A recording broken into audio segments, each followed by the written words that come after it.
We no longer see innovation in DACs.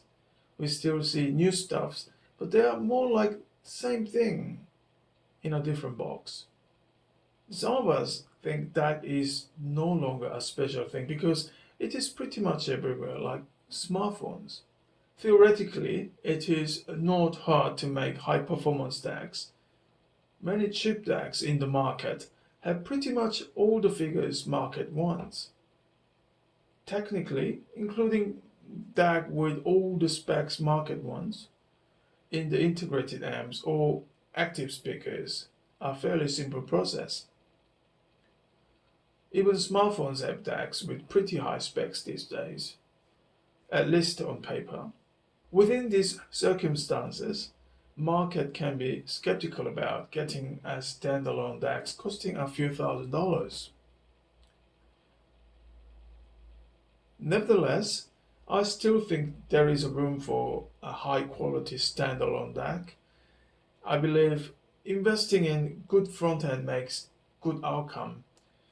I mostly had better results with good DAC preamp combo with reasonable power amps than other alternatives. Sad news is, however, I have tried many DACs over a decade, and there were only a limited number of DACs that would satisfy me, and most of them came with high price tags. This DAC8 DSD is a part of the Series 8 from TNA, and it is the very first TNA unit that I tried.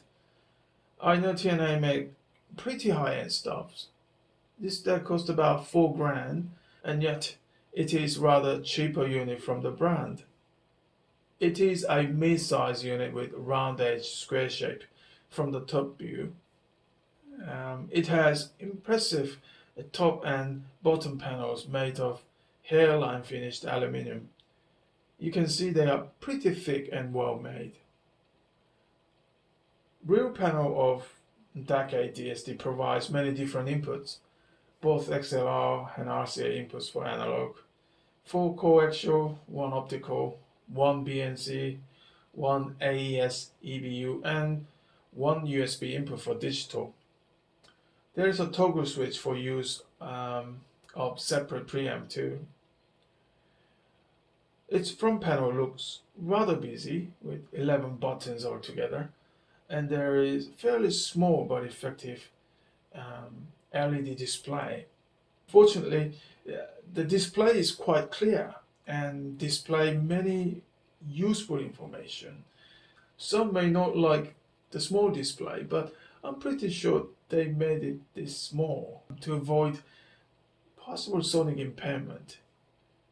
You can also turn the display off via remote. 5 buttons on the left side is pretty simple. They are for power on and off and input selection. Many audio makers probably use one simple button to select inputs. I think I would do the same, but they are there. 4 buttons on the middle is the fun part.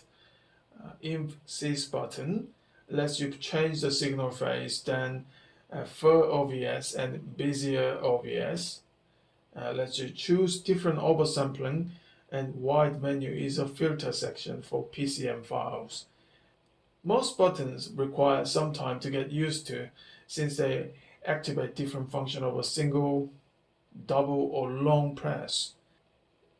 I prefer rotary knob for volume control, but this volume control has fairly linear 64 steps, which is quite acceptable. These buttons, however, will not be used in most cases because it can be controlled by remote control also. DAC8 DSD has very well made, not too heavy, not too flimsy remote. It has reasonable grip and resembles Apple remote. Some of the buttons here are not used on DAC8. You will only use buttons with numbers, volume control, jog shutter looking part, and F1 button. Again, it requires some time to get used to. Well, I'm not a fan of DAC8 DSD's busy interface, but I must admit this mid-size DAC truly excels once the music starts to play. It demonstrates numbers and figures on everything.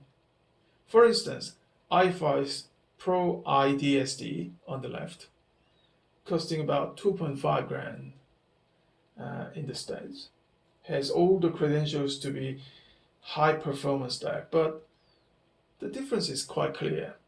This DAC8 DSD certainly is a class above. What I really like about DAC DSD is the oversampling bits. Many DACs now offer different oversampling outcome, but most of them have pretty much similar outcome or only offer one setting that is notably preferable. DAC8 DSD takes different approach. Each oversampling offers different and yet acceptable, enjoyable outcome. My preference was Fur1's direct presentation, and Bezier 1 as well as Bezier 2 were also very enjoyable to listen. It is like having 4 different excellent DACs in one box. My Lindemann Music Book 25 DSD managed the challenge ever since I opened up this channel, but I'm afraid this TNA is the winner this time. I admit the comparison so far was not entirely fair, because most of them were built-in DACs of integrated amps. But I've always tried to separate the DAC part as much as possible, and some of the integrated amps came pretty close, at least price-wise. DAC8 DSD will surely be a wonderful central piece of the system. It can be connected to existing power amps if you have one, or simply connect with TNA's own amp 8, which TNA offers in the Series 8. Now, active speakers can be a great option for simpler, more adventurous system matching.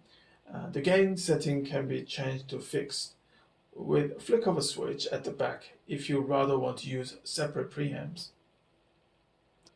Now, I've heard better DACs with higher price tags, and I'm not claiming this is the best DAC in the world. But I can at least say this is one of the most impressive pieces in my listening room over years. Thank you for watching, and see you soon.